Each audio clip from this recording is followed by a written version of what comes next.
فلا اقسم بمواقع النجوم، یہ لا جب آتا ہے پہلے تو وہ مخاطب کی بات کی نفی کرنے کے لیے، نے اٹ از لائک دیٹ، یہ نفی ہے۔ لا اقسم بیوم القیامہ، تمہارے خیالات غلط ہیں، میں قیامت کی قسم کھاتا ہوں۔ تو فرمایا فلا اقسم بمواقع النجوم، وقع یقع کے کیا معنی ہے؟ اور یہ سورت کون سی؟ واقعہ، اذا وقعت الواقعہ، وقع گر جانا، پڑ جانا، یہ ستاروں کے ڈوبنے کی جگہ ہے۔ فلا اقسم بمواقع النجوم وانہ لقسم لو تعلمون عظیم، اور اگر تم جانو تو یہ بہت بڑی قسم ہے جو ہم نے کھائی ہے۔ اس وقت کا انسان کیا سمجھتا کہ ستارے کہاں جاتے ہیں، کہاں غروب ہوتے ہیں، کہاں گرتے ہیں؟ آج ہمیں معلوم ہے۔ سورہ حامیم سجدہ میں جو کہا گیا ہے سنریہم آیاتنا فی الآفاق وفی انفسہم حتی یتبین لہم انہ الحق، ہم انہیں اپنی نشانیاں دکھائیں گے آفاق و انفس میں، یہاں تک کہ یہ بات واضح ہو جائے گی کہ قرآن حق ہے۔ آج ہمیں معلوم ہے خلا میں بلیک ہولز ہیں، اور یہ بلیک ہولز بڑے بڑے ستاروں کے پچکنے سے، پچک جانے سے پیدا ہوئے، اور جب وہ بڑے ستارے پچکتے ہیں، جو خلا پیدا ہوتا ہے، ویکیوم، اس میں بڑی طاقت ہوتی ہے، اس کے پاس سے کوئی سیارہ، کوئی ستارہ گزر جائے اسے کھینچ لیتا ہے قبر کے اندر۔ یہ بلیک ہولز کا تصور۔ اسی لیے اللہ نے اس وقت کے لوگوں کے لیے کیا کہا؟ فلا اقسم بمواقع النجوم وانہ لقسم لو تعلمون عظیم، انہ لقرآن کریم، یہ بہت باعزت قرآن ہے، فی کتاب مکنون، ایک چھپی ہوئی کتاب میں ہے، لا یمسہ الا المطہرون، اسے چھو ہی نہیں سکتے مگر انتہائی پاک ہستیاں۔ اس کے کیا معنی ہے؟ پہلی بات تو ہمیں معلوم ہو گئی، مراد فرشتے ہیں، بے ایدی سفرۃ کرام بررہ، اسی کی شرح ہو رہی ہے نا۔ اسی سے ایک فقہی مسئلہ نکالا گیا کہ بغیر وضو کے ہاتھ نہ لگاؤ، لیکن اس کا اصل مفہوم کیا ہے وہ سمجھیے۔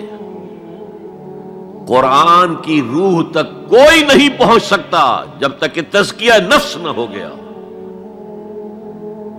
اگر حب مال، حب دنیا، حب جاہ، حب شہرت، اگر یہ تمام محبت میں دل سے نکل نہ جائیں تو قرآن کی روح تک آپ کی اپروچ نہیں ہوگی۔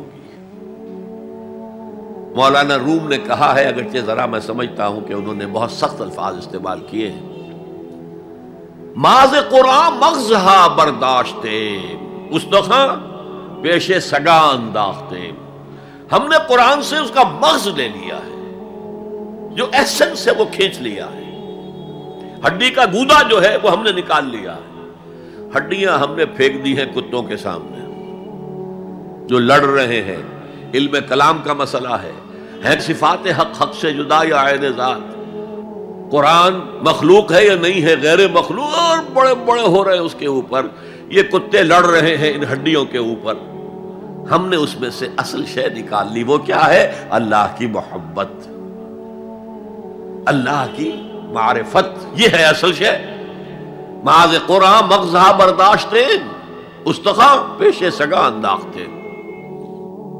تو جب تک انسان کا باطن پاک نہ ہو جائے وہ قرآن کے چھلکوں سے کھیلتا رہے گا، چاہے وہ کہنے کو مفسر ہو، قرآن کے باطن تک کبھی نہیں پہنچے گا۔ فی کتاب مکنون لا یمسہ الا المطہرون تنزیل من رب العالمین، یہ تھوڑا تھوڑا کر کے اتارا گیا ہے رب العالمین کی طرف سے۔ انزال کے معنی ہے دفعتاً اتار دینا۔ لیلۃ القدر میں آیا انا انزلناہ فی لیلۃ القدر، رمضان کے بارے میں شہر رمضان الذی انزل فیہ القرآن، باب افعال، لیکن حضور پر ایک دم نہیں اترا، تھوڑا تھوڑا تھوڑا تھوڑا 23 برس میں جا کر اس کی تکمیل ہوئی۔ اب دیکھیے جو شکوہ کیا اللہ نے، کیا اس جیسی نعمت سے تم مداہنت کر رہے ہو، بے اعتنائی کر رہے ہو، اسے پڑھتے نہیں ہو، اسے سمجھتے نہیں ہو، اس پر عمل نہیں کرتے، اسے اپنا امام نہیں بناتے؟ تمہارا طرز عمل یہ ہے، بلکہ تم نے اپنا نصیب یہ بنا لیا ہے کہ تم اسے جھٹلا رہے ہو۔ غور کیجئے، جھٹلانا جو ہے دو طرح کا ہے۔ ایک ہے زبان سے کہنا کہ یہ نہیں ہے، کوئی اللہ کا کلام نہیں ہے، یہ قرآن وغیرہ جھوٹ، سب اساطیر الاولین ہے، یہ محمد نے گھڑ لیا ہے وغیرہ وغیرہ، جھٹلانا ہو گیا۔ ایک جھٹلانا ہے عمل سے جھٹلانا، مان تو لیا اللہ کا کلام ہے لیکن اس کی حرام کردہ شے کو اپنے لیے حلال کیا ہوا ہے۔ حدیث نبوی ہے، ما آمن بالقرآن من استحل محارمہ، اس شخص کا قرآن پر کوئی ایمان نہیں ہے جو اس کی حرام کردہ چیز کو اپنے لیے حلال ٹھہرا لے۔ اس اعتبار سے غور کیجئے، اور اس کی مثال بھی دی ہوئی ہے سورہ جمعہ میں،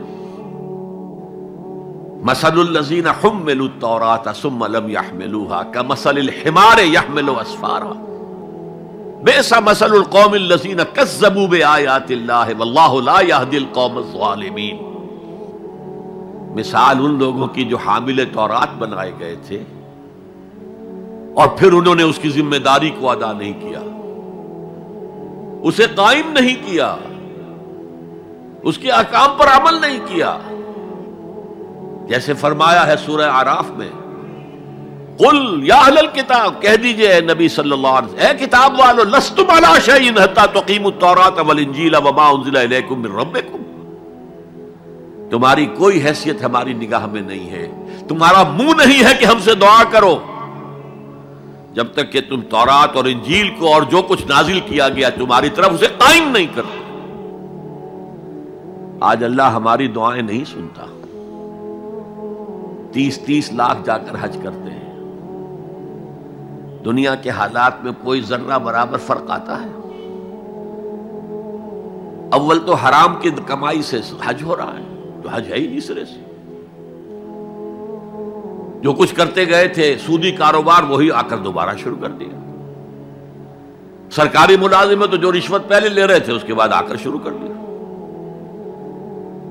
یہ کیا ہے؟ یہ تکذیب بالعمل ہے، جھٹلانا ہے۔ تم نے اپنا نصیب یہ بنا لیا ہے کہ تم قرآن کو جھٹلا رہے ہو، جیسے کہ انہوں نے جھٹلایا تھا۔ مثل الذین حملوا التوراۃ ثم لم يحملوها كمثل الحمار يحمل اسفارا، ان کی مثال ان گدھوں کی سی ہے جن پر کتابوں کا بوجھ لاد دیا گیا۔ مکالمات فلاں تم گٹھڑی باندھ کر گدھے کے اوپر رکھ دیجئے تو کیا وہ واقعی منطقی اور فلسفی بن جائے گا؟ یہ مثال اللہ دے رہا ہے۔ اور یہ مثال کیوں دی گئی ہے؟ اس آئینے میں ہمیں ہماری تصویر دکھائی گئی ہے۔ تم اگر قرآن کا حق ادا نہیں کر رہے تو تمہاری مثال وہی ہے جو یہود کی تھی۔ بئس مثل القوم الذین کذبوا بآیات اللہ، بری مثال ہے اس قوم کی جس نے اللہ کی آیات کو جھٹلایا۔ تو زبان سے تو یہودیوں نے کبھی نہیں جھٹلایا تورات کو، عمل سے جھٹلایا ہے۔ یہ وہ 5 مقامات ہیں جن میں اللہ تعالیٰ نے خود اپنے کلام کی ثنا بیان کی ہے، تعریف کی ہے، اس کی عظمت کو بیان کیا۔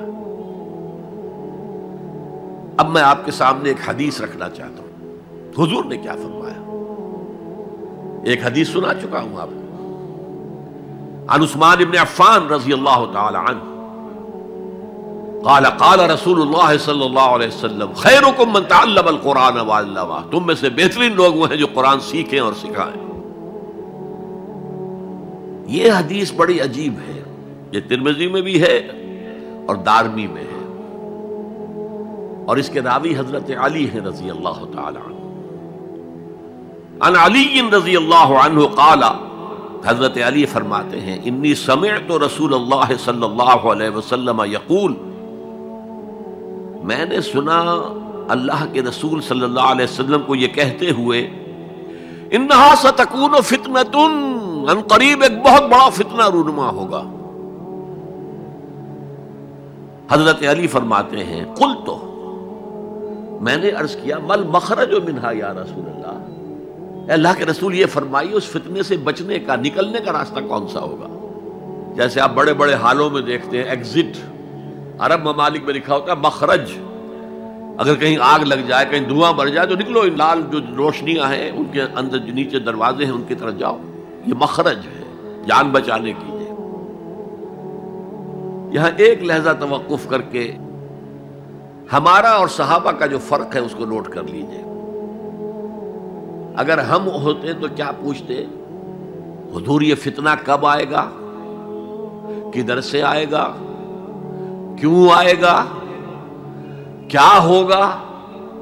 یہ سارے سوالات کرتے نا، جن کا عمل سے کوئی تعلق نہیں، معلومات ہے۔ حضرت علی نے کچھ نہیں پوچھا، بس آپ نے فرما دیا کہ بہت بڑا فتنہ ہوگا، تو بس ہمیں یہ بتائیے کہ اس سے نکلنے کا راستہ کیا ہے۔